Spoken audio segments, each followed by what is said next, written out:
Now we're going to show you guys how to winterize if you either have a Rixen heater or if you are going to be using your blowout port on the AquaHot system.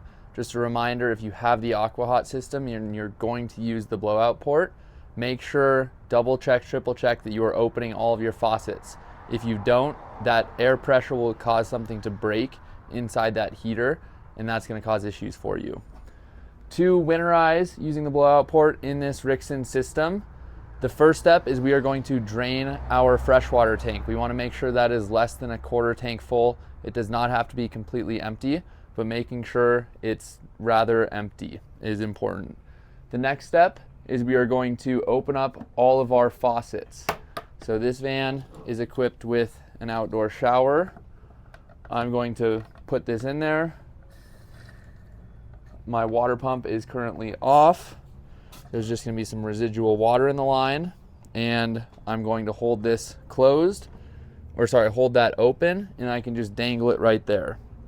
Next, I'm going to open my shower valve to a neutral position so that both hot and cold water can come out. Same with my sink to a neutral position so both hot and cold water come out, and I'm going to leave those open.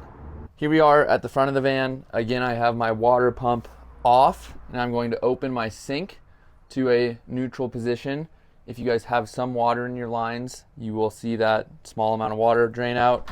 And then I'm also going to go into my shower and open that to a neutral position. I'm going to leave all of my faucets open, and I'm going to leave my water pump off. We are now going to step to the back, hook up an air compressor. You can use, if you have an air compressor at home, go to a gas station, get an air compressor. If you have a bike pump, you can do that. It's going to take a little while, but that is an option. We have a portable air compressor. We're going to hook that up to our blowout port, blow water through our lines until we don't see any water coming out, and then we've winterized. Here we are in the back of the van. Some of you guys, this will look like your garage space under a bed. In this specific van, the water cabinet is in this rear dinette. So I have my portable air compressor hooked up. I will reach into my water cabinet and find my blowout port. It will have a Schrader valve on this end. You can unscrew that cap. It's just a standard compressor hookup. So any, again, gas station or portable air compressor will work for this. You also have a shutoff valve right here.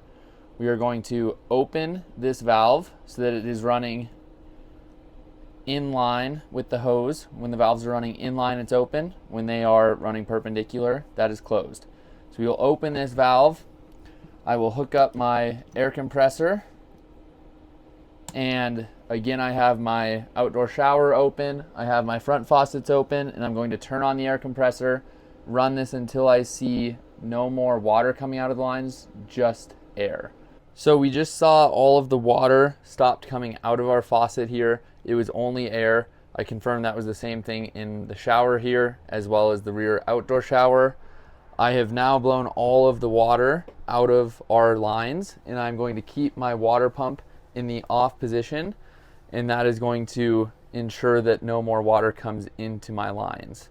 To finish, I can go back to my plumbing cabinet, disconnect that air compressor. I will turn the valve back to the closed position on that blowout port, and then my van is winterized. I can let this freeze without running my heater and without having any concerns that something in the van is going to break. And after I've done all that, it's kind of helpful to leave my faucets in this open position. That's going to be a visual reminder that I have winterized this van.